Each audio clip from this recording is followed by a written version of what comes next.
Tanda ayat ketujuh ialah a question mark.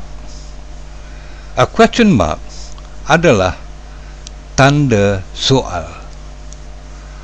Tanda ayat yang digunakan ini adalah untuk menamatkan sesuatu ayat soalan.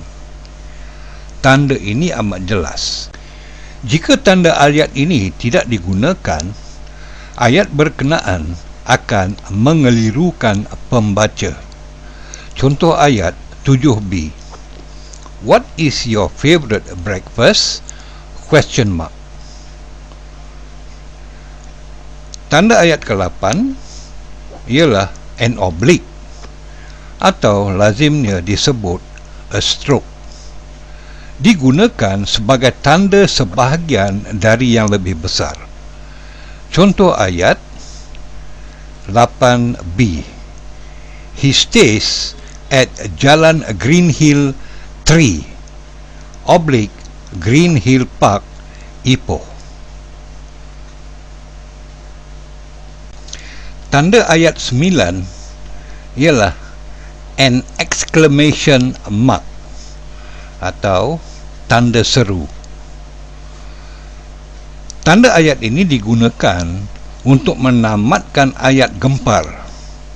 Ayat ini memberi gambaran emosi seorang watak. Contoh ayat 9b. Help! Help! Arif cried for help when a dog chased him. Tanda ayat ke-10 ialah a semicolon.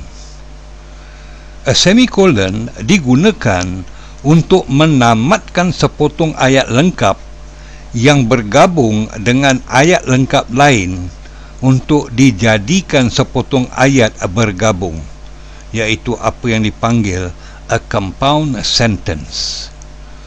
Walaupun setiap ayat lengkap boleh ditamatkan dengan tanda noktah, bukannya dengan tanda koma, maka untuk menyatukan dua ayat lengkap, tanda semikolon digunakan.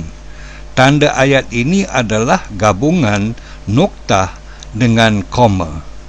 Oleh itu, permulaan ayat kedua tidak wajar menggunakan huruf besar. Tanda ayat ini jarang digunakan. Tetapi, jika anda menggunakannya dengan betul, ia akan menggambarkan bahawa anda adalah seorang yang berwibawa, bijak dan berpengaruh. Tetapi jangan gunakan banyak kali dalam sebuah karangan. Mungkin sepotong ayat dalam setiap perenggan. Contoh ayat. Arif often plays football. Ini adalah satu ayat lengkap. He plays badminton for the school team. Ini adalah ayat kedua. Anda boleh gabungkan kedua-dua ayat ini dengan menggunakan semikolon. Lihat ayat 10b. Arif often plays football, semikolon, although, comma, he plays badminton for the school team.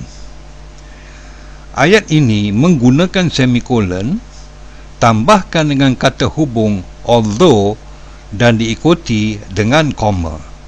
Baru tambahkan ayat kedua.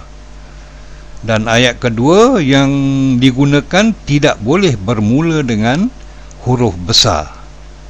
Tanda ayat ke-11 ialah apa yang dipanggil colon. Kolon digunakan untuk memisahkan sebilangan angka untuk mudah dibaca dengan betul. Terutamanya digunakan dalam kiraan waktu 24 jam. Sebagai contoh, jam 15:30 sama artinya dengan pukul 3:30 petang. Contoh ayat. The match will start at 15:30 hours. Tanda ayat ke-12 dipanggil an asterisk. Asterisk digunakan untuk merujuk kepada maklumat tambahan di bahagian bawah muka surat penulisan. Lazimnya digunakan sebagai tanda hormat kepada penemuan maklumat terdahulu. Contoh ayat 12b. The report is based on a scientific research asterisk. Perhatikan bahan rujukan yang terletak di bawah muka surat juga memiliki asterisk. Asterisk dalam ayat tadi merujuk kepada bahan yang memiliki asterisk sama, menandakannya sebagai bahan rujukan yang digunakan.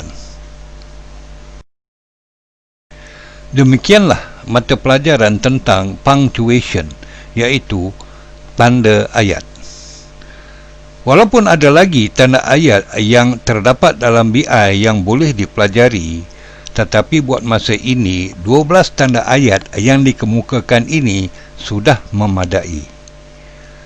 Pelajaran berikutnya ialah berkenaan dengan types of tenses, iaitu jenis-jenis tense yang digunakan dalam ayat BI untuk menunjukkan masa sesuatu perbuatan itu berlaku. Sehingga kita bertemu lagi di lain siaran, saya Metza menyeru agar anda make English dear, zoom ahead and be joyful. Bye and thank you. Perkasakan diri anda dengan BI. Terima kasih.